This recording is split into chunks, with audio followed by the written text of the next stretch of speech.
Well, here's one more reason why Vancouver is now called a no-fun city. We used to have killer whales at the Vancouver Aquarium, and they put on shows. In fact, they used to have shows that had the whales performing with trainers and stuff, but then they changed it to this more educational format to try and please the animal activists out there. But the animal activists won in the long term, and they took them out and sent them off to other aquariums. And we had some belugas here for a while. But this is one of the last of the killer whale shows that we had at the Vancouver Aquarium. Not that we have an aquarium now, because it's been closed like for almost a year since the whole pandemic thing started.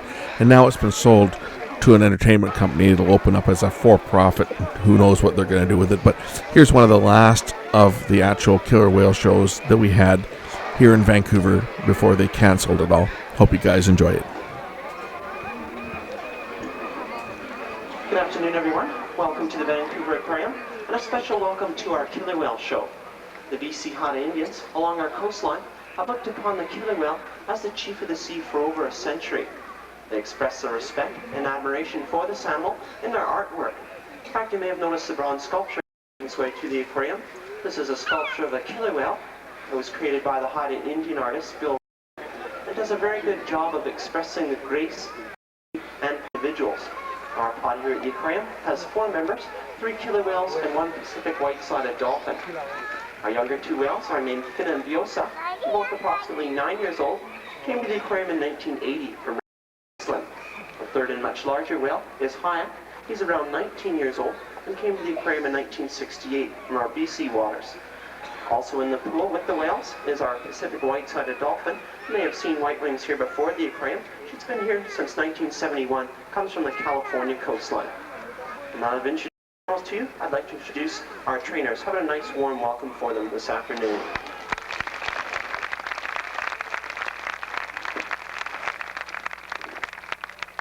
Here on the left-hand side is Hans Jaeger.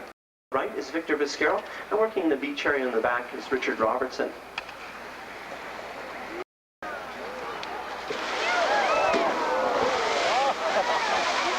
Start off the show with the big splash. This is known as a side breach.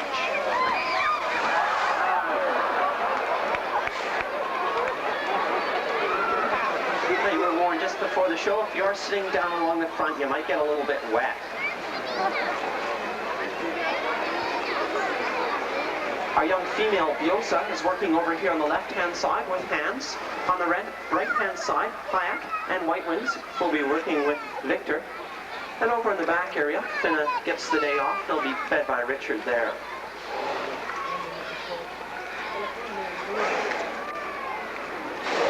Killer whale gets all its power and speed from its large tail flips, and as the whales do a nose stand on the side of the pool, we can get a better look at their powerful tails. You'll notice a considerable size difference between Hayek and mature over at the right-hand side, and a younger female here on the left. Inside that tail, there's a muscle which is just over 6 feet long and is said to be one of the most powerful muscles in the animal kingdom. You can well imagine it must be very powerful to move the killer whale through the water at speeds of up to 40 or 50 kilometers an hour.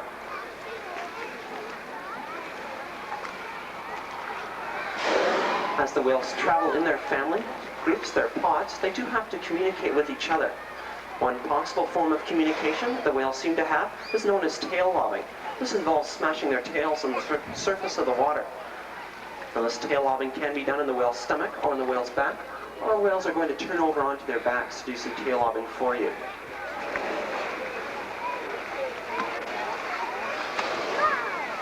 It's actually a very good chance to test your eyesight and see if you can spot a small black dot right in the middle of the killer whale's body, right where that white region narrows. If you can see that black dot, you're looking at the killer whale's belly button. It's a very good reminder to us that these whales are mammals and were once attached to their mothers by an umbilical cord.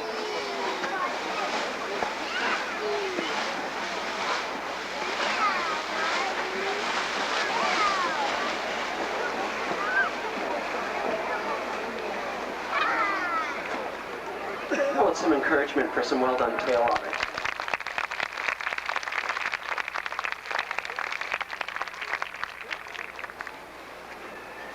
Here's a good look at the pectoral flipper on the side of the killer whales. Again, quite a considerable size difference between Hayek over at the right-hand side and Biosa here on the left. if you took an x-ray of that flipper, you'd find the same bones that we have in our own arm and hand, except on a killer whale, the arm bones are much shorter, and the finger bones are longer, fused together, and covered with that tough outer skin. If you're wondering what that skin feels like, it feels very slick and smooth, very similar to a wet rubber boot.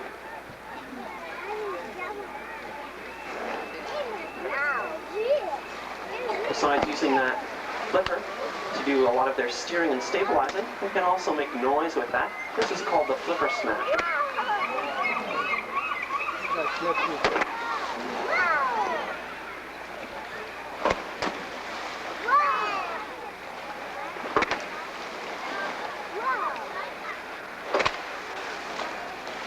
Now some of those noises might not seem like they're all that loud. When you hear some of those noises, they might not seem all that loud, although sound does travel very well underneath the water, so that might easily be heard up to a kilometer away by another killer whale.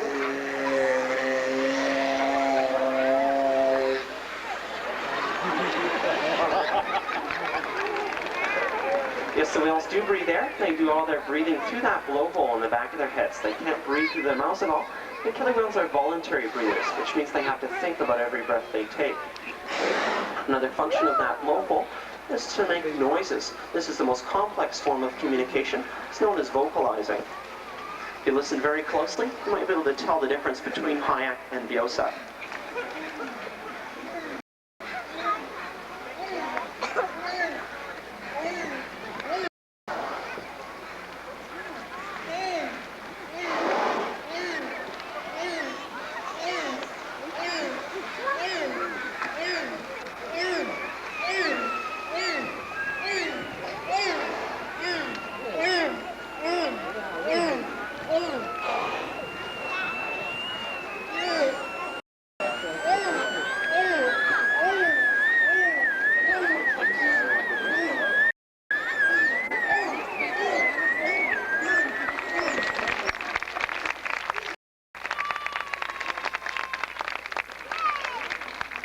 You may have noticed all those noises were coming from the blowhole of the whale. They simply change the shape of it and then use muscles to force air out and create that wide variety of noises. Those might be heard up to 10 kilometers away underneath the water by other killer whales.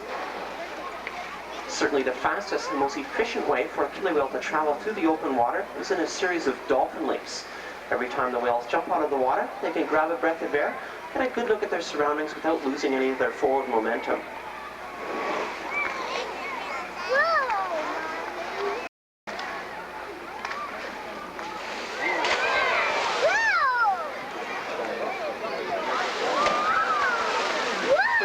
Reach a top speed of up to 50 kilometers an hour, traveling through the open water like this.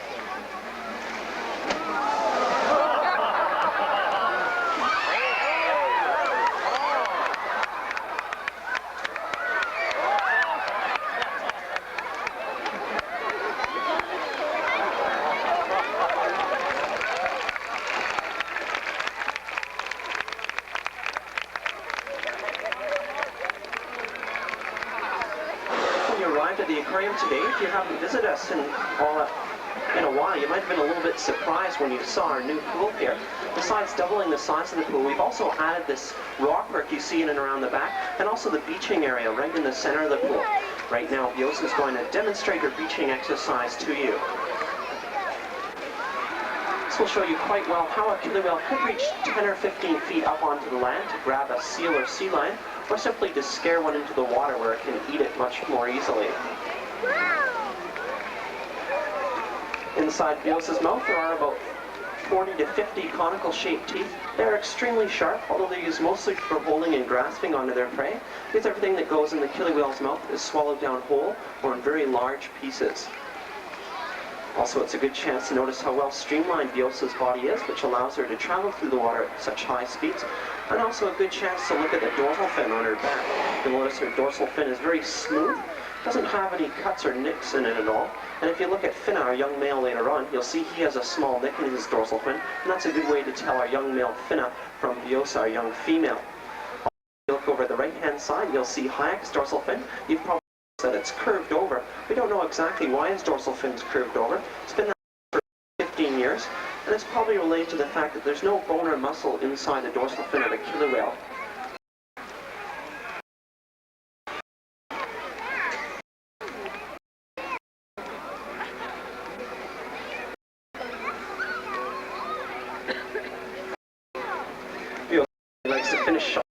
exercise by coming up and over that center area for a nice belly scratch. I do encourage you after the show. I encourage you after the show to go down into underwater viewing and get a better look at these animals. It's hard to tell just how large these whales are until you're only a few feet away from them. Viosa, our young female, weighs around 1,600 kilograms or 3,500 pounds, and Hyak, our mature male, weighs around 4,500 kilograms or just over 10,000 pounds. Okay, now they're going to do some more of those graceful dolphin leaps through the water for you. I'd like to draw your attention to a gray patch right behind their dorsal fin. That's known as the saddle, and that's used in killer whale identification. On every killer whale, the saddle is a different shade or a different shape. In fact, biologists off our own coastline have identified just over 350 killer whales by taking pictures of the different saddle patches of all different whales.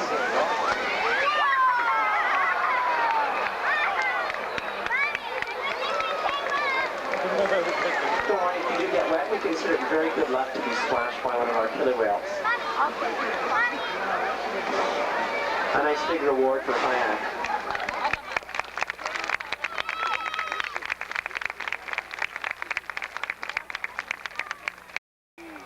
If the whales want to get a good look at their surroundings, they do what's known as spine hopping or tail walking. Viosa's demonstrating this for you right now. It's a good chance to look at the blowhole on the back of her head, and also you might try and spot the killer whale's eyes. They're located on either side of the head, just in front and below that white patch. They are fairly hard to see because the eye is a very dark color, and it's located on the black skin of the whale. One or two herring after each exercise might not seem like a great amount of food, but it adds up to about 120 pounds of food for Viosa, here on the left, and close to 250 pounds of food every day for Hyak over at the right. Here's a good opportunity to look for that belly button again in the center of the killer whale's body, and also the distinctive black and white markings. They're known as disruptive coloration. They seem to break up the outline or form of the killer whale, make it very difficult for prey items to see the killer whale creeping up behind it. Killer whale is the top predator in the ocean. It will feed on all sorts of other animals that are found in the ocean, other marine mammals like seals and sea lions, and even other whales like baleen whales.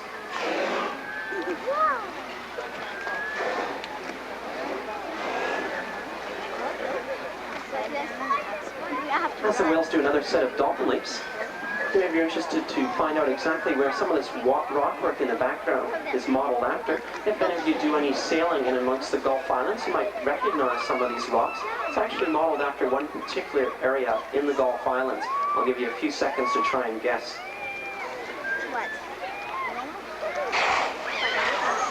It's actually modeled after one area on Main Island called Campbell Bay. So if you're sailing out in the Gulf Islands, you might want to take a look for these similar rocks.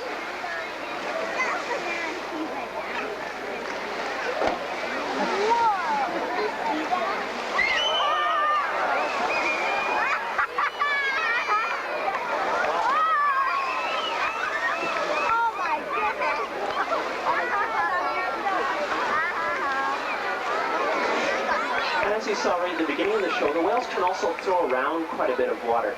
Well, you just saw their graceful dolphin leaps. These are their big splashes, their breaches. This serves as a back scratch for the killer whale. It also might be a hunting technique used by the whales. Two whales could breach on either side of a school of fish. Some easy feeding for the rest of the pod.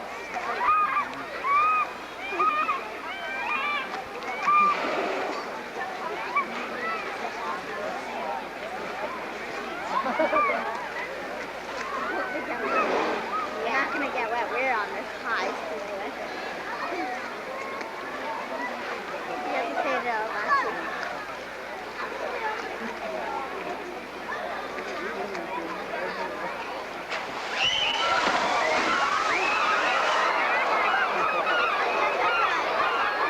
Well, for a very well done show, let's back to their trainers for the rest of their fish, just the way they like it.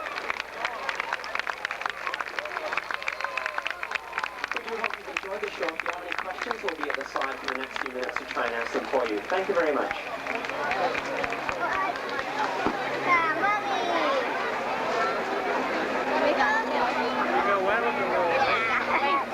We were asking.